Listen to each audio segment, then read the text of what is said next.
Hi students, welcome to your new class. ഇന്നത്തെ ക്ലാസ്സിൽ നമ്മൾ ഡിസ്കസ് ചെയ്യാൻ പോകുന്ന ടോപ്പിക്കാണ് പവർ ഇൻ ദ ലേബർ മാർക്കറ്റിൽ. ലേബർ മാർക്കറ്റിൽ ആർക്കൊക്കെയാണ് അധികാരങ്ങളുള്ളത് എന്നുള്ളതിനെ കുറിച്ചാണ് ഇവിടെ പറയുന്നത്. Power in the labour market refers to the ability of either workers or employers to influence the terms and conditions of employment such as wages, working hours and job security. അതായത് labour മാർക്കറ്റിൽ അധികാരമുള്ള വ്യക്തികൾ എന്ന് പറയുന്നത് ഒന്ന് ജോലിക്കാരും രണ്ട് ജോലി കൊടുക്കുന്ന ആളുകളുമാണ്. വർക്കേഴ്സ് ആൻഡ് എംപ്ലോയേഴ്സ് അവർക്ക് മാത്രമാണ് ഒരു എംപ്ലോയ്മെൻറ്റിൻ്റെ കണ്ടീഷനിലോ അല്ലെങ്കിൽ ടേംസിലോ ഇൻഫ്ലുവൻസ് ചെയ്യാൻ പറ്റുക. അതായത് എന്തൊക്കെ ടേംസും കണ്ടീഷൻസൊക്കെ ഉണ്ടാവും. വേജ് റിലേറ്റഡ് ആയ കാര്യം ഉണ്ടാവും, ജോലിക്കാരുടെ പ്രവർത്തന സമയത്തിനെ കുറിച്ചുണ്ടായിരിക്കും, അവരുടെ ജോബ് സെക്യൂരിറ്റിയുമായി ബന്ധപ്പെട്ടുള്ള കാര്യങ്ങൾ ഉണ്ടായിരിക്കും. എന്താണെങ്കിലും ഈ ഒരു ബാലൻസ് ഓഫ് പവർ രണ്ട് കൂട്ടർക്കും വർക്കേഴ്സിനും എംപ്ലോയേഴ്സിനും places a crucial role in the determining how the labour market function. ഒരു ലേബർ മാർക്കറ്റ് ഫങ്ഷൻ ചെയ്യണമെങ്കിൽ തീർച്ചയായിട്ടും അവിടെ എംപ്ലോയറുടെയും എംപ്ലോയിയുടെയും ഒരു വർക്ക് ബാലൻസ് ഓഫ് പവർ അവിടെ ഉണ്ടായിരിക്കണം എന്നുള്ളതാണ് പറയുന്നത്. പ്രധാനമായിട്ടും ജോലി സംബന്ധമായിട്ടുള്ള ടേംസ് ആൻഡ് കണ്ടീഷനിൽ സ്വാധീനിക്കുക അല്ലെങ്കിൽ അതിൽ എന്ത് വേണം എങ്ങനെ വേണ്ട എന്ന് പറയാൻ ആ രണ്ട് പേർക്കും ഒരുപോലെ അവകാശങ്ങളുണ്ട് എന്നുള്ളതാണ് പറയുന്നത്.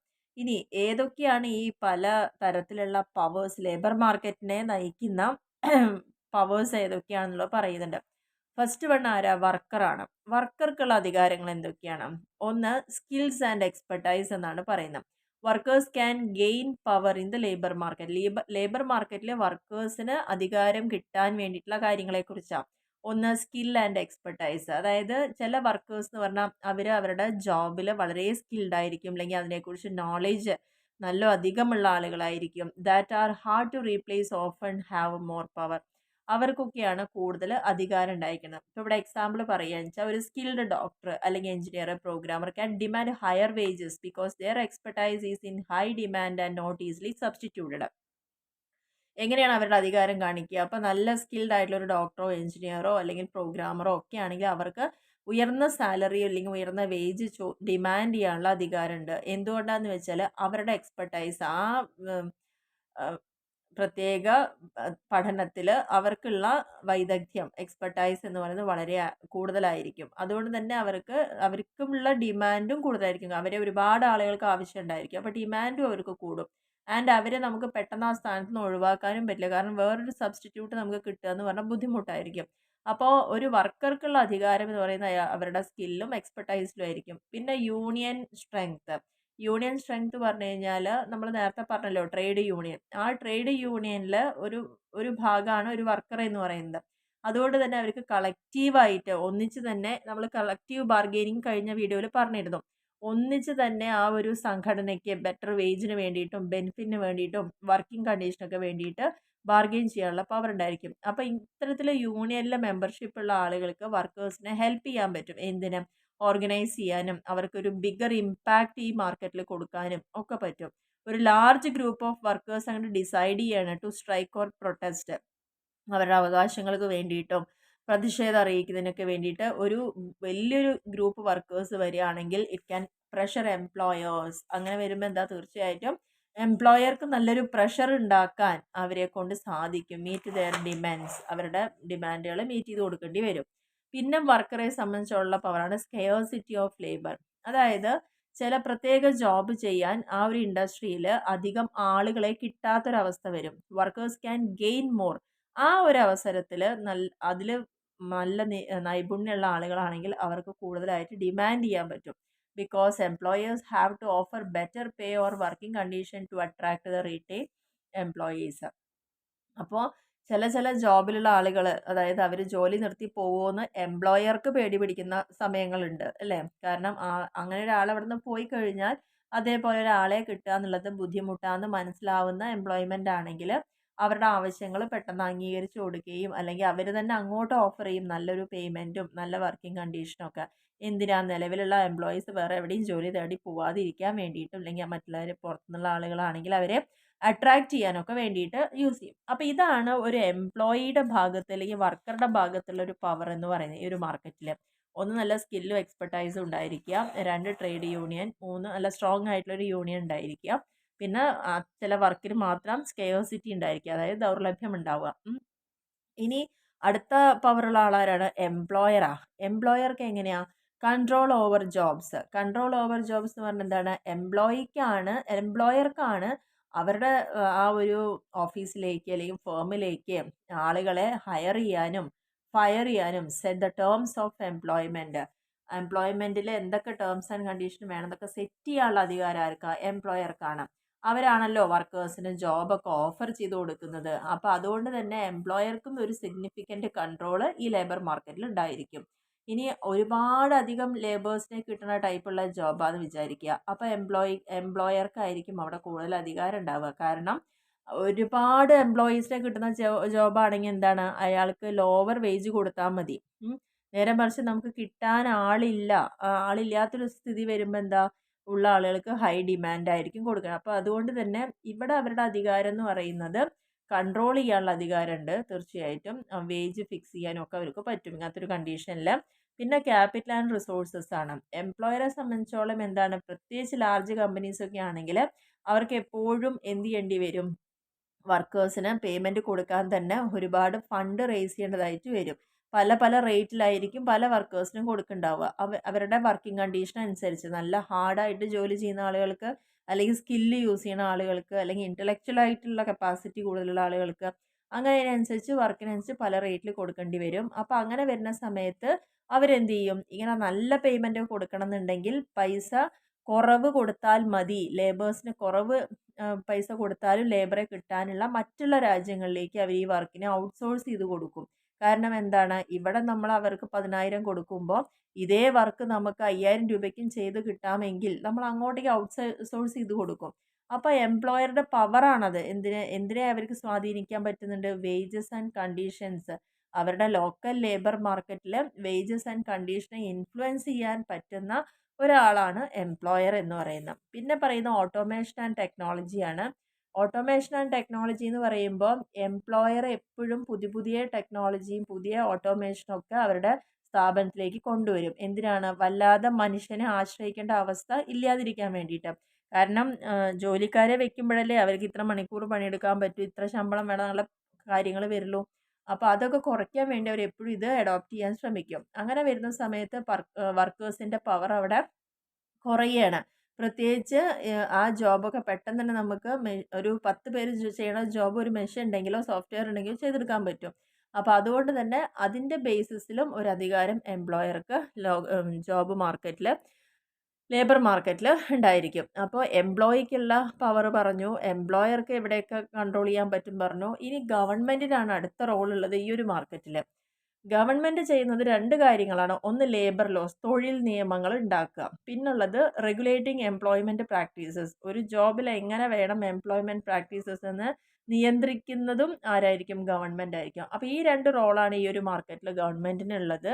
അതായത് ലേബർ ലോ എന്ന് പറഞ്ഞു കഴിഞ്ഞാൽ എപ്പോഴും ജോലി ചെയ്യുന്ന ജോലിക്കാരുടെ ആവശ്യങ്ങളും അവകാശങ്ങളെയൊക്കെ പ്രൊട്ടക്റ്റ് ചെയ്യുക. അതേപോലെ തന്നെ അവർക്ക് ഓരോ തൊഴിൽ ചെയ്യുന്ന ആളുകൾക്കും മിനിമം ഇത്ര വേജ് എങ്കിലും കൊടുത്തിരിക്കണം എന്ന് ഗവൺമെൻറ് തന്നെ പറയുന്നുണ്ട്. അപ്പോൾ ആ ഒരു ഇൻഡസ്ട്രിയിൽ ജോലി ചെയ്യുന്ന ആൾക്ക് ഇതിനെക്കുറിച്ച് അറിവുണ്ടെങ്കിൽ അതിലും കുറവാണ് അയാൾക്ക് വേജ് കിട്ടുന്നതെങ്കിൽ അയാളുടെ അവകാശത്തിന് വേണ്ടി അയാൾക്ക് പോരാടാം. എൻഷുറിങ് സേഫ് വർക്കിംഗ് കണ്ടീഷൻ, അവരുടെ ജോബിനനുസരിച്ചുള്ള സേഫ്റ്റിയുള്ളൊരു വർക്കിംഗ് കണ്ടീഷൻ അവർക്ക് കൊടുക്കണം. അതേപോലെ തന്നെ ഒരിക്കലും വിവേചനം കാണിക്കരുത്, ഡിസ്ക്രിമിനേഷൻ പ്രിവെൻറ്റ് ചെയ്യുക. അതിനൊക്കെ വേണ്ടിയിട്ടാണ്. These laws can shift the balance of power in favour of workers. അപ്പോൾ ഇത്തരം നിയമങ്ങളൊക്കെ ആർക്ക് വേണ്ടിയിട്ടാണ്? തൊഴിലാളികളുടെ ആനുകൂല്യങ്ങൾക്ക് വേണ്ടിയിട്ടാണ്. ഇനി രണ്ടാമത്തത് എന്താ ചെയ്യുന്നത്? റെഗുലേറ്റ് ചെയ്യുന്ന ആരാ? ഗവൺമെൻറ്റാ. ഓരോ സ്ഥാപനങ്ങളും എങ്ങനെ വർക്ക് ചെയ്യണം എന്നുള്ളത്, അതായത് അവരുടെ വർക്കിംഗ് ടൈം എത്ര വയ്ക്കണം, അവർക്ക് ഓവർ ടൈം ഉണ്ടോ, വർക്ക് പ്ലേസ് എത്രത്തോളം സേഫ് ആയിരിക്കണം. അങ്ങനെ വരുമ്പോൾ വർക്കേഴ്സിനും എന്താണ്, അവരെ ചൂഷണം ചെയ്യേണ്ട ഒരു അവസ്ഥയിൽ നിന്ന് രക്ഷപ്പെടാൻ പറ്റും. അപ്പോൾ ഇങ്ങനെ 2 കാര്യങ്ങളാണ് ഗവൺമെൻറ്റിൻ്റെ റോൾ എന്ന് പറയുന്നത്. ഇനി നാലാമത് വരുന്നതാണ് എക്സ്റ്റേണൽ ഫാക്ടേഴ്സ്. ഇനിയിപ്പോൾ പറഞ്ഞ 3 കാര്യങ്ങളല്ലാതെ ഇപ്പോൾ എംപ്ലോയറും എംപ്ലോയിയും ഗവൺമെൻറ്റിനും ഈ മാർക്കറ്റിൽ റോൾ മനസ്സിലായി. ഇനി ഇതല്ലാതെ വരുന്ന ഒരു 2 ഫാക്ടേഴ്സ് കൂടി പറയുന്നത് എക്കണോമിക് കണ്ടീഷൻ, അതായത് സാമ്പത്തിക അവസ്ഥ. അതായത് നല്ല എക്കണോമിക് ഗ്രോത്ത് ഉള്ള സമയമാണ് വിചാരിക്കുക, അവിടെ ലോ അൺഎംപ്ലോയ്മെൻ്റ് ആയിരിക്കും. നല്ല സാമ്പത്തിക സ്ഥിരത വരുന്നത് എപ്പോഴാണ്? എല്ലാവർക്കും ജോലി ഉണ്ടാവുമ്പോഴാണ്, അല്ലേ? അപ്പോൾ അവിടെ അൺഎംപ്ലോയ്മെൻറ്റ് പറഞ്ഞാൽ ജോലിയില്ലായ്മ, തൊഴിലില്ലായ്മ കുറവായിരിക്കും. Workers tend to have more power. അപ്പോൾ ആ സമയത്ത് വർക്കേഴ്സിന് കൂടുതൽ പവർ ഉണ്ടായിരിക്കും. Because employers compete to hire skilled workers. എന്തുകൊണ്ടാണ് അങ്ങനെ പവർ ഉണ്ടാവാൻ കാരണം? എംപ്ലോയർക്ക് നല്ല കോമ്പിറ്റൻ്റ് ആയിട്ടുള്ള വർക്കേഴ്സിനെ അവിടെ ഹയർ ചെയ്യേണ്ടതായിട്ട് വരും. എംപ്ലോയർ എപ്പോഴും എന്താ ചെയ്യുന്നത്? Better pay and benefit. എപ്പോഴും അവർ ഓഫർ ചെയ്യുന്നത് നല്ല ശമ്പളവും നല്ല ബെനിഫിറ്റുമാണ്. തിരിച്ച് പറയുകയാണെങ്കിലോ, എക്കണോമിക് ഡൗൺ ടേൺസ്, നമുക്ക് സാമ്പത്തികമായിട്ട് അത്ര സ്ഥിതി ശരിയല്ലാതിരിക്കുന്ന ഒരു സമയത്ത് അവിടെ എന്തായിരിക്കും? ഒരുപാട് ആളുകളായിരിക്കും ജോബിന് വേണ്ടിയിട്ട് സെർച്ച് ചെയ്തുകൊണ്ടിരിക്കുക. അവിടെ എംപ്ലോയർക്കായിരിക്കും കൂടുതൽ പവർ ഉണ്ടായിരിക്കുക. എംപ്ലോയേഴ്സ് ഹോൾഡ്, കാരണം എന്താ വെച്ചാൽ എന്ത് പണം കൊടുത്താലും ജോലി ചെയ്യാൻ ആളെ കിട്ടുന്ന അവസ്ഥയിലേക്ക് മാറുന്നത്. ഇതാണ് എക്സ്റ്റേണലായിട്ട് മൊത്തത്തിൽ ഈ ഒരു ലേബർ മാർക്കറ്റിനെ അഫക്റ്റ് ചെയ്യുന്ന ഘടകം എന്ന് പറയുന്ന സാമ്പത്തിക സ്ഥിതി. പിന്നെ വരുന്നതാണ് ഗ്ലോബലൈസേഷൻ, അതായത് ആഗോളവൽക്കരണം. ഗ്ലോബലൈസേഷൻ വരുമ്പോൾ എന്താണ്? കമ്പനീസിനൊക്കെ അവരുടെ പ്രൊഡക്ഷനൊക്കെ മറ്റുള്ള രാജ്യങ്ങളിലേക്കൊക്കെ മൂവ് ചെയ്യാൻ പറ്റും. കാരണം എവിടെയാണോ അവർക്ക് ചീപ്പായിട്ട് ലേബേഴ്സിനെ കിട്ടുന്നത് ആ സ്ഥലത്ത് അവർ കൊണ്ടുപോയി യൂണിറ്റ് തുടങ്ങുകയും അവിടെ പ്രൊഡക്ഷൻ നടത്തുകയൊക്കെ ചെയ്യുക. അങ്ങനെ വരുമ്പോൾ എന്താവും? നമ്മുടെ വർക്കേഴ്സിൻ്റെ പവറൊക്കെ അവിടെ റെഡ്യൂസ് ചെയ്യും. ഹയർ വേജ് കൺട്രീസിലുള്ള വർക്കേഴ്സിൻ്റെ, കാരണം കൂടുതൽ ശമ്പളം കൊടുക്കേണ്ടി വരുന്ന സ്ഥലങ്ങളിലെ വർക്കേഴ്സിന് പിന്നെ ഒന്നും പറയാനില്ല. Because they are competing with workers world wide. അവരൊക്കെ ആരോടാണ് കോമ്പറ്റ് ചെയ്യുന്നത്? ഈ ലോകത്താകമാനുള്ള തൊഴിലാളികളോടാണ് അവർ കോമ്പറ്റ് ചെയ്യുന്നത്. കാരണം ഇവരിവിടെ ഇങ്ങനെ പറഞ്ഞുകൊണ്ടിരിക്കുകയെന്ന് വെച്ചാൽ അവിടെ ഇരിക്കൽ തന്നെ ഉണ്ടാവുള്ളൂ. ഇതിനേക്കാൾ കുറഞ്ഞ വേതനം കിട്ടുന്ന അവിടേക്ക് നമ്മുടെ കമ്പനി ഷിഫ്റ്റ് ചെയ്ത് കഴിഞ്ഞാൽ നമുക്ക് അവിടെ ഒന്നും ചെയ്യാനില്ല. അപ്പോൾ ഈ രണ്ട് ഫാക്ടേഴ്സാണ് ജോബ് മാർക്കറ്റിനെ, ലേബർ മാർക്കറ്റിനെ അഫക്റ്റ് ചെയ്യുന്ന എക്സ്റ്റേണൽ ആയിട്ടുള്ള ഫാക്ടേഴ്സ്. ഒന്ന് ഗ്ലോബലൈസേഷനും പിന്നെ ഒന്ന് എക്കണോമിക് കണ്ടീഷൻസും. പിന്നെ പറഞ്ഞിരിക്കുന്നതാണ് low pay and discrimination in the labour market. Labour മാർക്കറ്റിൽ പിന്നെ വരുന്ന രണ്ട് പ്രധാനപ്പെട്ട ഘടകങ്ങളാണ്. ഒന്ന് ലോ പേ, പേയ്മെൻറ്റ് കുറയ്ക്കുക, അതായത് തുച്ഛമായിട്ടുള്ള വേതനം. ലോ പേ റെഫേഴ്സ്, എന്താണ് ലോ പേ എന്നൊന്ന് മനസ്സിലാക്കി വയ്ക്കുക. Wages that are considered to low to meet the basic needs of workers. നമ്മൾ ഒരാൾക്ക് ജോലി കൊടുക്കുമ്പോൾ ആ ജോലിയുടെ സ്വഭാവത്തിനനുസരിച്ച് കൊണ്ട് അയാൾക്ക് പേയ്മെൻറ്റ് കൊടുക്കണം. കാരണം ആ ഒരു പേയ്മെൻറ്റ് കൊണ്ടാണ് അവരുടെ ഫുഡും ഷെൽട്ടറും ഹെൽത്ത് കെയർ ഒക്കെ അവർ നോക്കുന്നത്. അപ്പം മിനിമം കൂലി എന്ന് പറയുന്നതാണ് ഈ ഏറ്റവും ലോ ആയിട്ട് കൊടുക്കുക. Workers who are paid low wages often struggle to maintain their lifes. കൂലി വളരെ കുറവായിട്ട് കൊടുക്കുമ്പം അവർക്ക് അവരുടെ ജീവിതത്തിനോട് വലിയൊരു പൊരുതലാണ് നടത്തേണ്ടി വരുന്നത്, അല്ലേ? അപ്പോൾ എന്തുകൊണ്ടാണ് ഇങ്ങനെ ഈ വളരെ തുച്ഛമായിട്ടുള്ള ഒരു പേയ്മെൻറ്റ് കൊടുക്കുന്നത്? ഒന്ന് unskilled or low skilled jobs ആയിരിക്കും. അവർ ചെയ്യുന്നത് അത്ര വലിയ വൈദഗ്ധ്യമൊന്നും വേണ്ട ജോബൊന്നും ആയിരിക്കില്ല. Jobs that are require little training or education, അതിന് പ്രത്യേകിച്ച് ട്രെയിനിങ് കൊടുക്കേണ്ട ജോബ് ആവില്ല. അതിന് വലിയ വിദ്യാഭ്യാസം ഒന്നും വേണ്ടി വരില്ല. അതായത് ഇപ്പോൾ ക്ലീനിങ് ചെയ്യാൻ കുറേ ആളുകൾ, ബേസിക് മാനുവൽ ആയിട്ടുള്ള labours tend to pay less, അവർക്കൊക്കെ എന്താ വളരെ കുറവ് പൈസ ആയിരിക്കും കൊടുക്കുക. എന്തുകൊണ്ടാണെന്ന് വെച്ചാൽ അവരുടെ വർക്ക് ഈസിയർ ആണ്. And find often doesn't require specialised സ്കില്ലൊന്നും അവിടെ ആവശ്യമില്ല. അതാണ് ഈ ലോ പേയുടെ ഒരു കാരണം. പിന്നെ സപ്ലൈ ആൻഡ് ഡിമാൻഡ്, അതായത് ഒരുപാട് വർക്കേഴ്സിനെ ഈ ജോബ് ചെയ്യാൻ നമുക്ക് കിട്ടുന്നുണ്ട് വിചാരിക്കുക. അപ്പോൾ എംപ്ലോയർക്ക് എന്ത് കൊടുത്താൽ മതി? വളരെ കുറഞ്ഞ വേതനം കൊടുത്താൽ മതി. വേതനം എന്ന് ഉദ്ദേശിക്കുന്നത് wage. There is less competition for the position. This can happen industries where there is over supply of workers. ഇതൊക്കെ സംഭവിക്കാറുണ്ട്. കാരണം എന്താ വെച്ചാൽ നമുക്ക് നേരത്തെ പറഞ്ഞ പോലെ തന്നെ ഒരുപാട് ആ ജോലി ചെയ്യാൻ ഒരുപാട് ആളുകളെ കിട്ടാനുണ്ടെങ്കിൽ എന്താ, അവർക്ക് വളരെ തുച്ഛമായിട്ടുള്ള വേതനം കൊടുത്താൽ മതി. അപ്പം സപ്ലൈയും ഉണ്ട്, നല്ലോണം കിട്ടാനുള്ള സപ്ലൈ ഉണ്ട്, അത്രയ്ക്ക് അതൊരു ഡിമാൻഡ് ഇവിടെ ഉണ്ട്. മിനിമം വേജ് ലോസ്, അതുകൊണ്ടാണ് ചില രാജ്യങ്ങൾ എന്ത് തീരുമാനിച്ചിരിക്കുന്നത്? ഓരോ ജോലിക്കും മിനിമം ഇത്രയെങ്കിലും വേജ് കൊടുത്തിരിക്കണം എന്നുള്ള നിയമങ്ങൾ പാസ്സാക്കിയത്. പാർട്ട് ടൈം ആയിട്ടും ടെമ്പററി ആയിട്ടുള്ള വർക്കുകൾ വരുന്നുണ്ട്. പിന്നെ പല വർക്കേഴ്സും എങ്ങനെയായിരിക്കും ലോ പെയ്ഡ് ജോബ്സ് ഉണ്ടാവാൻ കാരണം അവർ മുഴുവൻ സമയമൊന്നും ഈ ജോബിൽ ഉണ്ടാവില്ല. അല്ലെങ്കിൽ ഒരാൾക്ക് പകരമായി വന്ന എംപ്ലോയിയൊക്കെ ആയിരിക്കും. അപ്പോൾ അതിൻ്റെ അർത്ഥം എന്താ? അപ്പോൾ അവർക്കും ഫുള്ളായിട്ടുള്ള ബെനിഫിറ്റ് ഒന്നും, ഒരു ഒറിജിനൽ എംപ്ലോയിയുടെ ഫുൾ ബെനിഫിറ്റ് ഒന്നും അവർക്കും കിട്ടില്ല എന്നുള്ളതാണ് പറയുന്നത്. അപ്പോൾ ഇതാണ് ലോ പേയ്മെൻറ്റ് കൊടുക്കാനുള്ള കാരണങ്ങൾ. ഒന്ന്, അവർ വേണ്ടത്ര സ്കിൽഡ് ആയിട്ടുണ്ടാവില്ല, ഒരുപാട് സപ്ലൈ ഉണ്ടാവും, വേജ് ലോ മിനിമം കീപ്പ് ചെയ്യുക, പിന്നെ പാർട്ട് ടൈമോ ടെമ്പററി വർക്കിനൊക്കെ ബേസ് ചെയ്തിട്ടായിരിക്കും ഉണ്ടായിരിക്കുക. ഇനി ലേബർ മാർക്കറ്റിൽ ഉണ്ടാകുന്ന വേറൊരു പ്രോബ്ലം എന്താ? ഡിസ്ക്രിമിനേഷനാണ്. ഡിസ്ക്രിമിനേഷൻ എന്ന് പറഞ്ഞാൽ എന്താ? വിവേചനം. എങ്ങനെയൊക്കെയാണ് നമ്മുടെ സ്ഥാപനത്തിൽ വർക്ക് ചെയ്യുന്ന എംപ്ലോയീസിനെ വേർതിരിവ് കാണിക്കുന്നത്? ചിലപ്പോൾ അത് ഒരു ആണാണ് ആ ജോലി ചെയ്യുന്നതെങ്കിൽ അയാൾക്ക് കൂടുതൽ പണം, അല്ലെങ്കിൽ ഒരു സ്ത്രീ ആണെങ്കിൽ, അല്ലെങ്കിൽ ഒരു ഉയർന്ന ജാതിയിൽപ്പെട്ട ആൾ, അല്ലെങ്കിൽ ഏതെങ്കിലും ഒരു പ്രത്യേക വർഗം, ഗോത്രം, അല്ലെങ്കിൽ അവരുടെ പ്രായം, പിന്നെ ഡിസബിലിറ്റി, ചിലപ്പം അംഗവൈകല്യമുള്ള ആളുകളൊക്കെ ആണെന്ന് വെച്ചാൽ അവരെ കൊണ്ടൊക്കെ കൂടുതൽ പണി ചെയ്യിപ്പിച്ചിട്ട് കുറച്ച് പൈസ അവർക്ക് കൊടുത്താൽ മതി. അങ്ങനെയൊക്കെയുള്ള ഒരുപാട് എന്തുണ്ടാവാറുണ്ട്? വിവേചനങ്ങൾ ഉണ്ടാവാറുണ്ട്. ആ വിവേചനം കോമൺ ആയിട്ട് ഉണ്ടാവുന്ന വിവേചനങ്ങളാണ്. ഒന്ന് ജെൻഡർ ഡിസ്ക്രിമിനേഷൻ. അത് നമുക്കറിയാലോ. ശരിക്കും സാധാരണ ഇപ്പം പാടത്ത് പണിയെടുക്കുന്ന സ്ത്രീകളെ നോക്കിക്കഴിഞ്ഞാൽ തന്നെ അവർക്ക് കിട്ടുന്ന കൂലി 150 200 പക്ഷെ അവരോടൊപ്പം വർക്ക് ചെയ്യുന്ന ആണുങ്ങൾക്ക് കൊടുക്കുന്നത് അവിടെ 500 600 ആയിരിക്കും. അപ്പോൾ അവിടെ ജെൻഡർ ഡിസ്ക്രിമിനേഷൻ ആണ്. Woman may be paid less than men four doing the same work. ചെയ്യുന്ന ജോലിയൊക്കെ സെയിമാ. പക്ഷെ അത് ആണും പെണ്ണും ആയതുകൊണ്ട് മാത്രമാണ് അവർക്ക് അതിൽ വിവേചനം വരുന്നത്. ചില ഇൻഡസ്ട്രീസിൽ എപ്പോഴും സ്ത്രീകൾ ജോലി ചെയ്യാന്ന് വെച്ചാൽ അവർക്ക് വളരെ കുറവ്. അതുകൊണ്ട് ചില ആളുകൾ കൂടുതൽ ഹയർ ചെയ്യുന്ന ആരെയായിരിക്കും? സ്ത്രീകളെ ആയിരിക്കും. കാരണം അവർക്ക് കുറച്ച് കൊടുത്താൽ മതി. And overlooked for promotion despite having same qualification. അതേപോലെ തന്നെ സെയിം ക്വാളിഫിക്കേഷൻ ആണെങ്കിൽ പോലും അവർ കൂടുതൽ പ്രൊമോഷൻസ് കൊടുക്കുമ്പോഴൊക്കെ ആ സമയത്തൊക്കെ ഇതേപോലത്തെ വിവേചനം അവിടെ കാണിക്കുന്നുണ്ട്. പിന്നെ വരുന്നത് racial and ethnic discrimination. Racial എന്ന് പറയുമ്പം പല റേസിൽ പല വർഗത്തിലുള്ള ആളുകൾ racial or ethnic backgrounds may face unfair treatment. ജോലിക്ക് തിരഞ്ഞെടുക്കുമ്പം അവരുടെ ജാതിയോ മതമോ അല്ലെങ്കിൽ അവരുടെ വർഗമോ ഗോത്രമോ ഒക്കെ നോക്കിയിട്ട് തിരഞ്ഞെടുക്കുന്ന ആളുകളുടെ ഹയറിങ് അവർക്ക് ട്രെയിനിങ് കൊടുക്കുമ്പോൾ പ്രൊമോഷൻ നോക്കുമ്പോഴൊക്കെ അങ്ങനെ വരുമ്പോൾ അവർ ചിലപ്പം ആ ജോബൊക്കെ പാസ്സായിട്ടുണ്ടാവാം. പക്ഷേ given lower wages than workers of other backgrounds. മറ്റുള്ള ബാക്ക്ഗ്രൗണ്ടിൽ നിന്ന് വരുന്ന ആളുകളെക്കാൾ കുറവായിരിക്കും ഇവർക്ക് വേജസ് ഒക്കെ കൊടുക്കുന്നുണ്ടാവുക. കാരണം സെയിം സ്കില്ലായിരിക്കും. ആ ആളിനും ഈ ആളിനൊക്കെ ഒരേ സ്കില്ലാണ്. പക്ഷേ ഇതിൻ്റെ പേരിൽ മാത്രം അവരെ മാറ്റി നിർത്തപ്പെടുന്ന ഒരു അവസ്ഥ വരിക. പിന്നെ വരുന്നത് ഏജ് ഡിസ്ക്രിമിനേഷനാണ്. ഏജ് ഡിസ്ക്രിമിനേഷൻ പറയുമ്പോൾ ഓൾഡർ വർക്കേഴ്സ് അല്ലേ? ഇപ്പോൾ ചെറുപ്പക്കാരായ ആളുകളും ഉണ്ടാവും, ചിലപ്പം കുറേ കാലങ്ങളായി ജോലിയിൽ ഇരിക്കുന്ന ആളുകളും ഉണ്ടാവും. അപ്പോൾ അവരെയൊക്കെ നല്ല സാലറി കൊടുത്തിട്ട് കൊണ്ടുവരിക അല്ലെങ്കിൽ പ്രൊമോട്ട് ചെയ്യാം. പിന്നെ എംപ്ലോയേഴ്സിനെ ഫേവർ അധികം എന്താ യങ് വർക്കേഴ്സിനെയാണ്. കാരണം യങ് വർക്കേഴ്സ് പറഞ്ഞാൽ അവർ പെട്ടെന്നൊക്കെ അഡാപ്റ്റബിൾ ഏത് സാഹചര്യത്തിനോട് അഡാപ്റ്റബിൾ ആയിരിക്കും. പിന്നെ അവർക്ക് കുറച്ചും കൂടി കോസ്റ്റ് ഇഫക്റ്റീവ് ആയിരിക്കും അവർ. അത്ര തന്നെ ചിലവ് കൊടുത്തോളന്നില്ല. This can result in fewer opportunities and lower wages for older employees. അതുകൊണ്ട് തന്നെ ഈ ഓൾഡർ എംപ്ലോയീസ് അവിടെ ആദ്യം മുതലേ ഉള്ള ജോലിക്കാരൊക്കെ ഉണ്ടെങ്കിൽ അവർക്ക് കുറവ് വേജും അവർക്ക് ഓപ്പർച്യൂണിറ്റി കുറവായിരിക്കും. പിന്നെ വരുന്നത് ഡിസബിലിറ്റി ഡിസ്ക്രിമിനേഷനാണ്. ചില ആളുകൾക്ക് എന്തായിരിക്കും അംഗവൈകല്യമൊക്കെ ഉള്ള ആളുകൾ ഉണ്ടായിരിക്കും. അപ്പോൾ അവർക്ക് ഒരുപാട് തടസ്സങ്ങൾ ഈ ഒരു ജോബിൽ ഫേസ് ചെയ്യേണ്ടതായിട്ട് വരും. അവരും ലോവർ പേയ്മെൻ്റ് ആയിരിക്കും. അവർക്കും ഫ്യൂവർ ഓപ്പർച്യൂണിറ്റി ഉണ്ടായിരിക്കുള്ളൂ. Even if they are capable of doing the job. ആ ഒരു ജോബ് ചെയ്യാൻ അവർ കേപ്പബിൾ ആയിരിക്കും, അർഹരായിരിക്കും. പക്ഷെ എന്നാലും അവർക്കും പേയ്മെൻറ്റ് കുറവായിരിക്കും. ഇനി impact of low pay and discrimination. അപ്പോൾ എന്താണ് ഈ ലോ പേ? അതിൻ്റെ റീസൺ പറഞ്ഞു. എന്താണ് ഈ ഡിസ്ക്രിമിനേഷൻ പറഞ്ഞു. ഏതൊക്കെ തലത്തിൽ ഈ ഡിസ്ക്രിമിനേഷൻ കാണാമെന്നൊക്കെ പറഞ്ഞു. ഇവ രണ്ടും ഉണ്ടെങ്കിൽ ഈ ലോ പേയും ഡിസ്ക്രിമിനേഷനും ഉണ്ടെങ്കിൽ അതിൻ്റെ ഇമ്പാക്റ്റ് എന്തായിരിക്കും?